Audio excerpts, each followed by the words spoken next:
right, welcome to Overtakes. I'm Kel. I'm Misfit. And we're here to talk some more Overwatch League. All right. First week of the season started. 400,000 people on Twitch watching the first weekend, or the first day. That's insane. Incredible. I mean, I knew that they were going to put up some numbers, but I don't even think they were expecting numbers like that. No, and I feel like it's only going to grow, especially as the weeks go on and the matches get more and more intense and people start to realize how it's working and they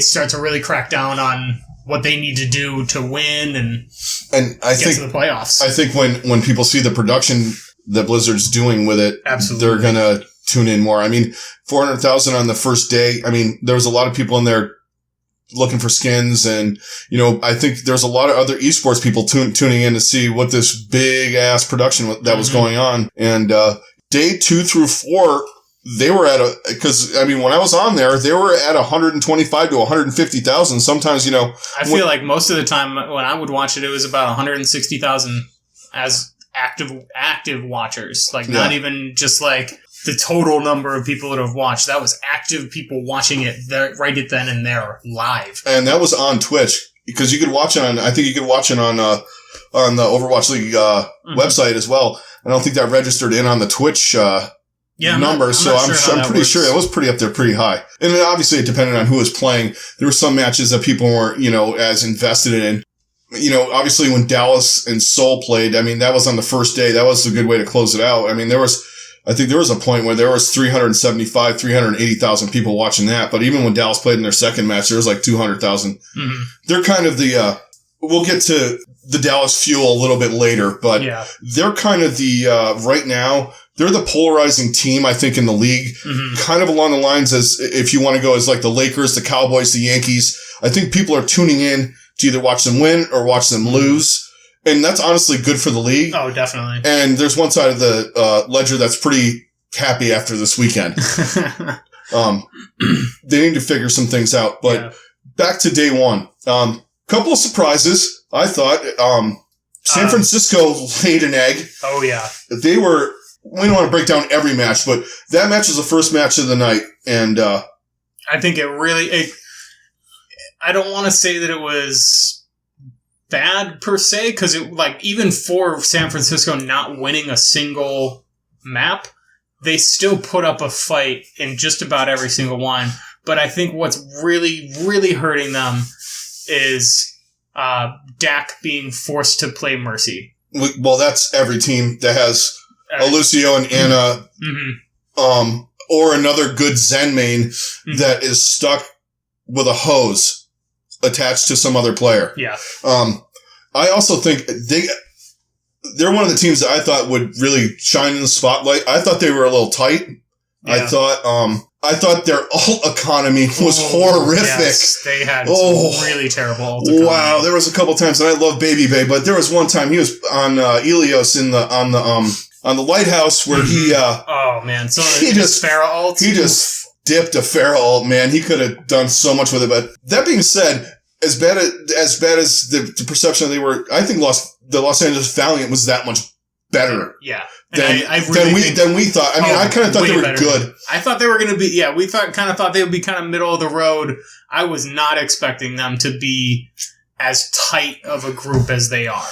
No, they worked well. They're calm. They're kind of they're not going to wow you with comps. They're not going to wow you with strategies. Right. They're going to go in with the standard thing. But they're going to do it so well that you're done. And if you make a mistake, you get out of position, you waste an ult, you're done.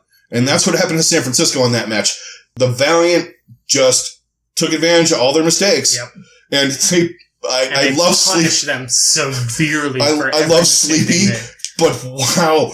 Oh yeah, they just wrecked him. Well, because they know he was good. They knew that Sleepy is like one of the best Zens in the world, and they just wrecked him. He is a team carry for them, and they knew to just go straight for him. It's like, hey, it's a priority target because he's a He's a healer, and then on top of that, he's also incredible at Zenyatta. So we need to kill that guy first. Even skipping over killing the Mercy, killing Zen was more of a priority. All right, so just to keep going on day one, flavor.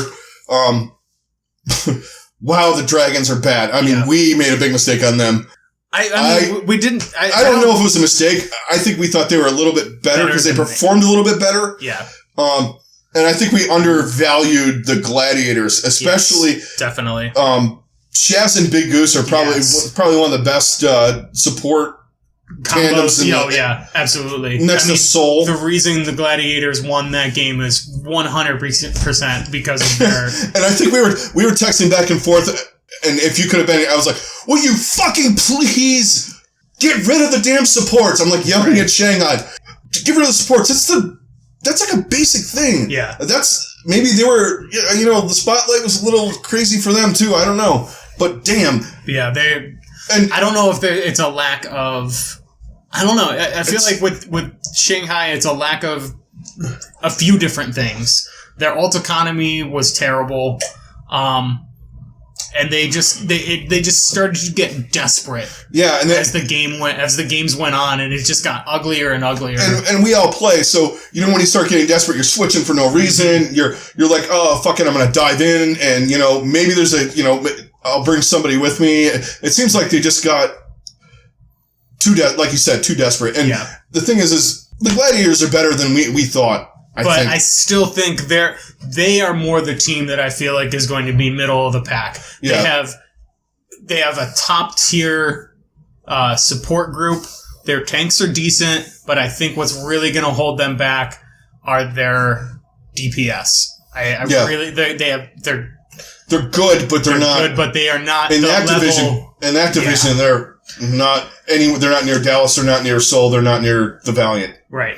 By any stretch of the imagination. Right, I mean, like I said, they're not bad. Right, but where they really shine is in the support and in a few different cases. Their tanks are good too. Their tanks are good too. Yeah.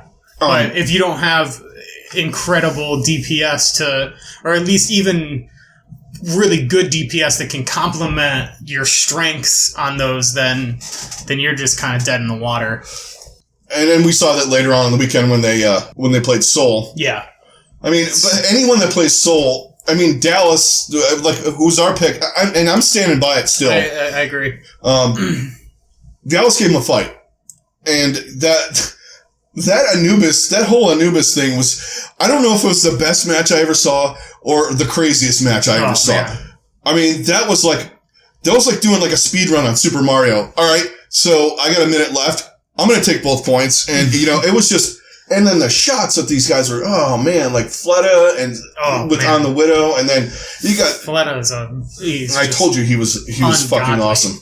He was one of those guys, him, and I really like Silk Thread on the Valiant too. He's one of my favorites. Yeah. Silk Thread's really fun to watch. But yeah, going back to Dallas and Seoul, obviously match of the week. Is that the Anubis match is match of the week? I mean, or just that whole matchup between Seoul and Dynasty. That was good. Except hands down the most fun I had watching. Yeah, me too. The only thing I'm going to leave out that makes me worry about that pick for me is the Ilios map where the Dynasty wiped them. Yeah. And that's one of the problems and it's not a problem, I guess. The Western teams haven't figured out how to beat a full Korean squad on a 2CP map or an assault map. Yep. They are King of the Hill. The King of the Hill maps. They have not won. We looked at and not a single. Go to Winston's Lab. Yeah. I'm telling you, it's a great website for stats. Fantastic resource. And if you want to argue with me on Twitter again about meta and tell me how great and how high Arisa is, she's not. It's still Winston and it's still Diva in the tanks. Mm-hmm. Anyway, I looked it up on there and the full Korean squads, London, Seoul, and New York, did not lose one 2CP map or one King of the Hill. King of the Hill. So if you think about that, the way they have it set up, so your first match is the only map they seem to lose on is Junkertown. Mm-hmm. That's a weird map though. It is. And we'll see if... And Junkertown really plays to the strengths of a lot of the Western people anyway, especially the streamers. I think that's where like a lot of those guys really had their best games. Oh yeah, but your guys we'll go into that a little bit later. Yeah. But no, like that. I mean, just that entire match of the Fuel and the Dynasty was just... That was a beautiful match. It was why you exactly. You tune in. And it is games like that are what are going to make the whole league work. I mean, the amount of times you're going, what the fuck was that in that match? It's like, did they just like? I think I texted you. I was like, Dallas just took the first point with 6 minutes left on the clock, or took point B. Yeah. I was like, what? Unreal. And then Seoul came back and just like, oh yeah, hold my beer. Yeah. Here we go.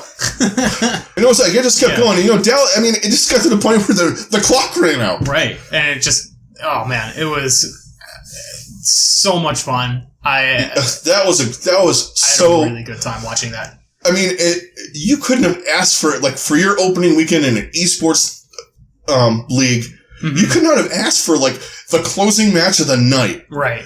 To have that. I mean, that was just nuts. Yeah, that was very well done on their part. And then just like even though Dallas went 0-2 this week, they have an incredibly difficult schedule. But I still think that they are not even close to where they will be come the end of the season. Me too. I think, the first weekend, like we said in our first episode, this is pretty much the preseason in our minds, the first stage. People are seeing what's going on. Because this is where they're going to pull out their better strategies. No one's in the regular or in the original preseason. A lot of those teams, that was the first time some of those guys have ever even played together. Yeah, and like you're watching the interviews and, about back to the broadcast. The desk is great that they have. They're kind of like their NFL Today Overwatch version. Those guys are great, and they give out a lot of good information. The whole production was great. Anyway, I keep going on about it, but yeah, I mean we're pro sports fans, and it was a pro sports.